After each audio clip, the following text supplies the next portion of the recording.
You also mentioned in one of the interview that he got many people, especially marine engineers, who worked with the Yeah. Portuguese and the British to work with him. How was that actually possible, considering that it's not a very easy task to do?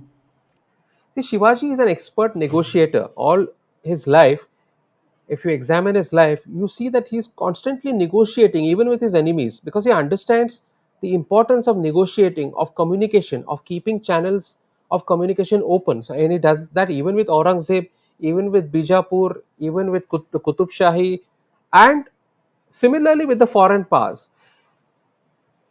But here, in this regard, there's a significant difference also there, in the sense that while he's negotiating and corresponding with the British and the Portuguese, he does not take help directly from the British powers. He employs individual marine engineers who are British, and he pays them much more money than the Right, Britishers are paying him.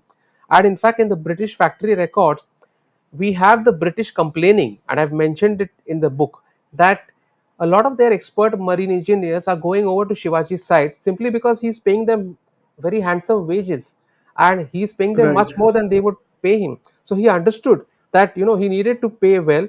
The Marathas needed modern naval technology. The Marathas didn't have that technology.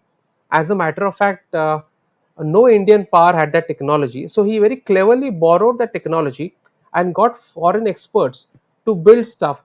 And at the same time, while they were building stuff, he also got the local people to understand the building of that naval fleet so that they would then go on to build their own indigenous fleet in the future. Similarly, he engages Portuguese experts, and the Portuguese are also wondering what our people are doing there.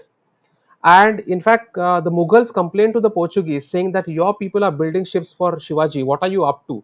So again, they are forced to say that no, we have nothing to do with it. He's taken away individuals from us. He's paying them. He's treating them well. So Shivaji has that cleverness and extremely good ability to get right. people over to his side and to work in the national interest and in his state's interest in such a way that the state progresses, and he's not hesitant to borrow technology from overseas, from other countries, if the need be.